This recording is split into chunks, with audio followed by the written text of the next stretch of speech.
Hi there, my name is Anna and welcome back to my channel.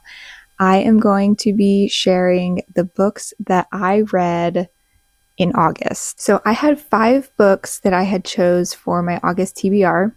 I read 4 books, 3 of which actually came from my August TBR, and 1 that I ended up adding, and then 2 did not get read. So let's talk about those. Starting off, I did read the arc that I was approved for on NetGalley.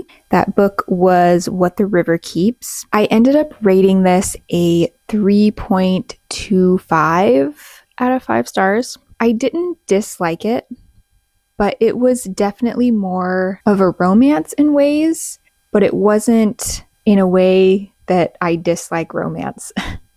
Does that make sense? The good things about this book were that it reminded me of the romance that I do enjoy in books. I think it's just that I don't enjoy the romance genre as it currently stands. The books that are really popular right now just are not my cup of tea. This book had a lot of depth to it. It was definitely very character driven, I think, but there were a lot of things that happened to the characters that you got to see a lot of growth for them.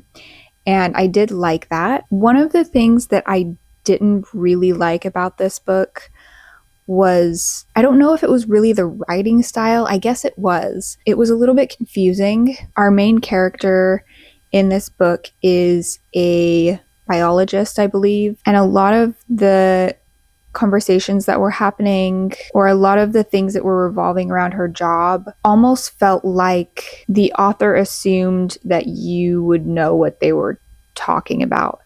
And that wasn't the case at all. I was very lost quite a bit of the time. I did not totally follow everything that was happening revolving around her job, which I think I was a little disappointed about because I was almost more interested in what was happening for her work than the other things that were going on in the story. Not to say that I didn't like the rest of the story.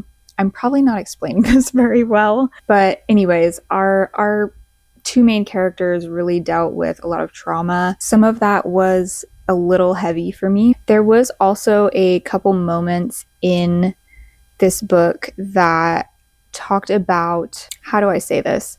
It brought in some paranormal aspects almost, and I wasn't expecting that, and it's something that I actually avoid in books, so I was surprised to see that, and it also felt unresolved anyway. So I almost feel like if that portion had been taken out, it probably wouldn't have changed the story much.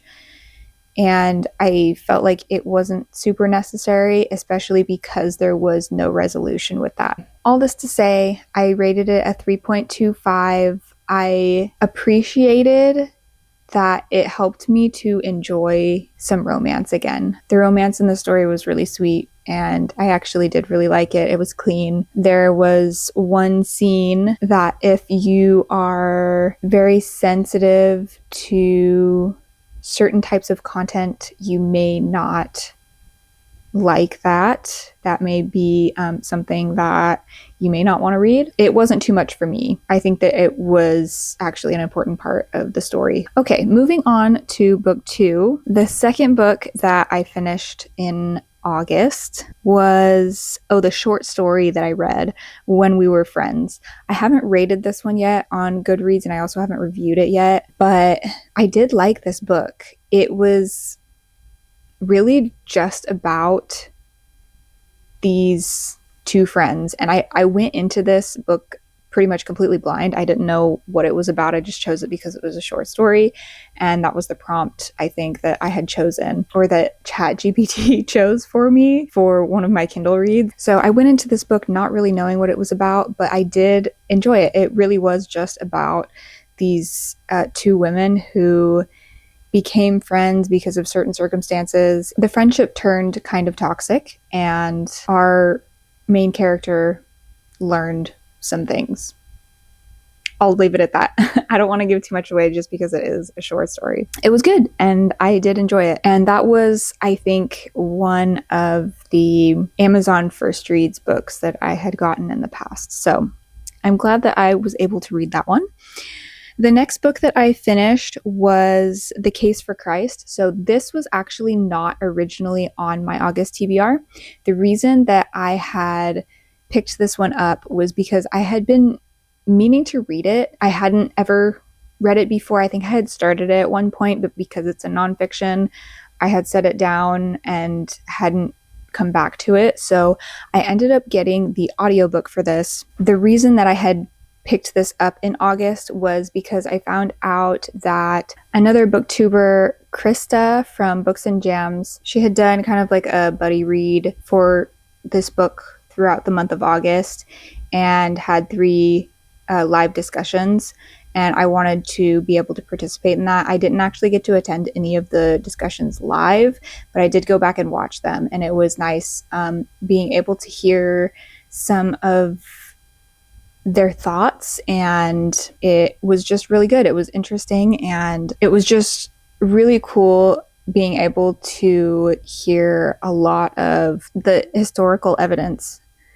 for Christ, just all the research that the author did for this book. It was just, it was really neat just having some more of that background, and I really enjoyed listening to that. The 4th book that I read for August, I did technically finish in September, but I'm going to have it in this video because it was on my August TBR, and I read most of it in August anyway, so it's fine. The Secret Book of Flora Lee? I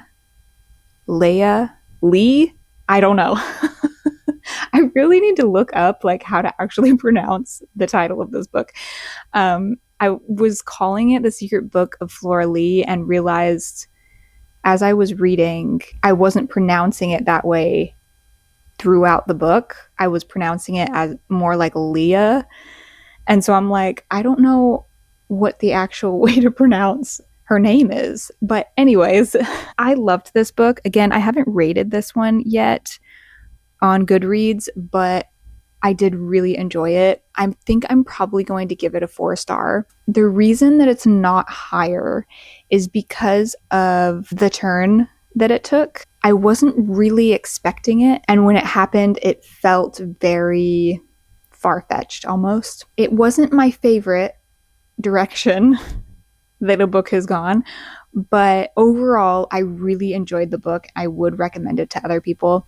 I loved the characters. I loved the story of Whisperwood. I just had such a good time reading it. The relationships in this book and the way that the author brought certain characters together and apart and together was just really, really neat. I liked the way that the book was written. I did also enjoy that it was historical fiction. I'm assuming that what happens in the book where the kids are taken from their homes and sent to like a safer area during World War II actually happened. I'm assuming. I haven't looked into that.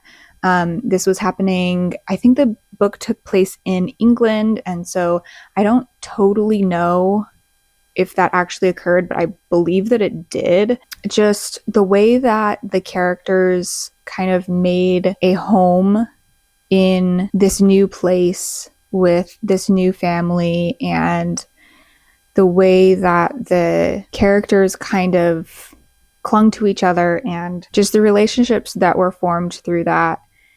It was the whole story was just like so heartbreaking and really sweet at the same time. I really enjoy historical fiction anyway, and so I like that that was the setting of the book, but I also appreciated that it didn't feel like that was all the book was a historical fiction. If you are not someone who really likes historical fiction, I would still recommend this book to you because it was almost like that was just the setting. I think it's because the characters were children, and so they were, while they were in the middle of so much that was happening, they were also removed from it in a way that an adult probably would not be. This was also a dual timeline. You're kind of jumping back and forth in time. I sometimes like that in books, I sometimes don't. It worked really well in this one. Again, I would highly recommend this book. I thought that it was great. It was so well written. I did appreciate the ending, though again, I didn't really love the turn that things took.